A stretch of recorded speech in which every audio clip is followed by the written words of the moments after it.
In this video, we'll talk about risk factors for heart disease. There are many risk factors that you do not have any control over, such as your family history and age, but there are many factors that can contribute to the likelihood of having heart problems or a heart attack.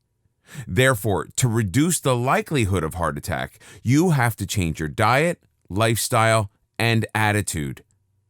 Most people will have at least one condition or habit that is a major risk factor for developing heart disease. Each one increases your chance of developing MI, as each risk factor you eliminate will substantially reduce your chances of heart disease. Now, let's talk about the risk factors for heart disease. Genetic or family history.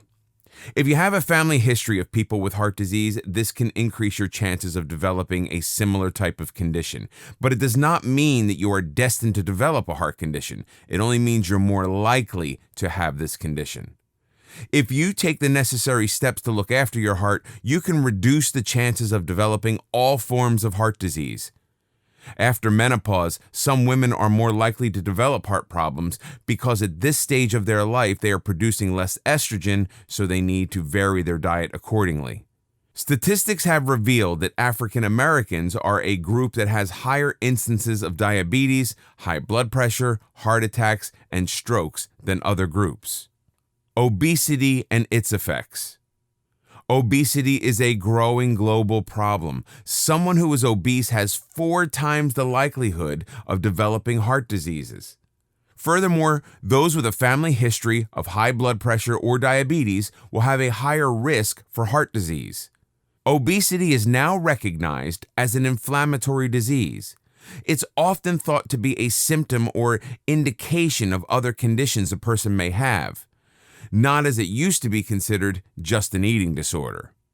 Different studies have confirmed that obesity is a major contributor to causing heart disease and heart attacks. Poor diet, the wrong foods, clogged heart vessels, strokes. There is absolutely no doubt that having a poor diet or a diet that is deficient in many vital nutrients is a leading contributor to the extremely high incidences of heart disease that have become a reality for many people today. Our foods have been stripped of a large portion of their natural goodness by processing and artificial methods used to grow them.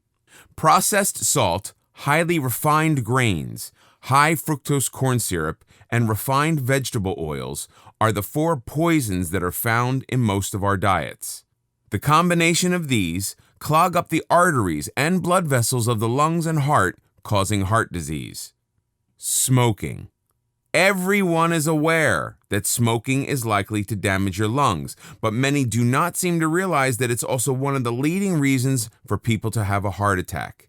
In fact, about 1 in every 5 people who die from a heart attack do so because of smoking.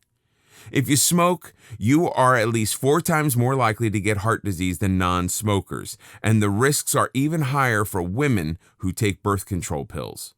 Secondhand smoke exposure is also a risk factor for having a heart attack. The nicotine in cigarette smoke reduces the amount of oxygen your lungs can send to your heart. It also raises blood pressure and speeds up a person's heart rate. Nicotine is also known to harm the insides of blood vessels and arteries and to increase the chances of blood clots forming. Drinking. Moderate alcohol consumption may provide some health benefits, such as reduce your risk of developing and dying from heart disease, possibly reduce your risk of ischemic stroke, when the arteries to your brain become narrowed or blocked, causing severe reduced blood flow, possibly reduce your risk of diabetes. Even so, the evidence about health benefits of alcohol isn't certain, and alcohol may not benefit everyone who drinks.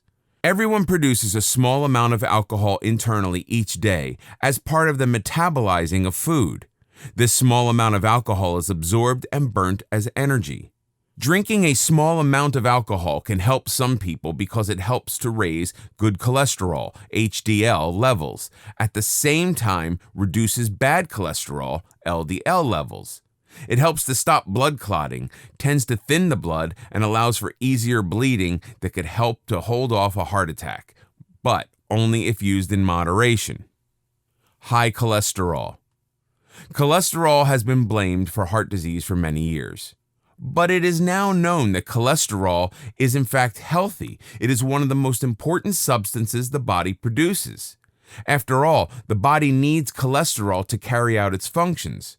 For instance, our brain and liver are made of good cholesterol.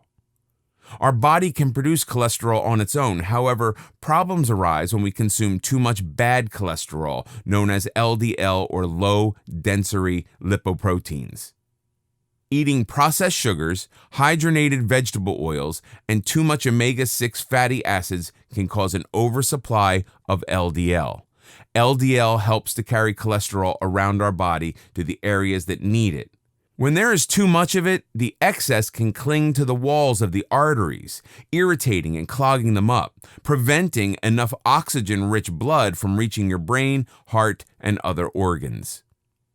Diabetes. People with diabetes tend to have a high blood glucose level, which can, over time, damage your blood vessels and especially the nerves that control the blood vessels in your heart. Many people with diabetes can develop heart disease at a young age, and those with diabetes are almost twice as likely to have heart failure as non-diabetics. As with all heart conditions, if you take proper steps to manage your diabetes, your risk factors will substantially reduce. Physical activity.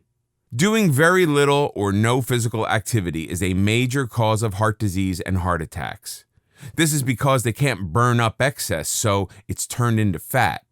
The body is designed to perform a certain amount of activity daily to keep it supple, healthy, and function properly.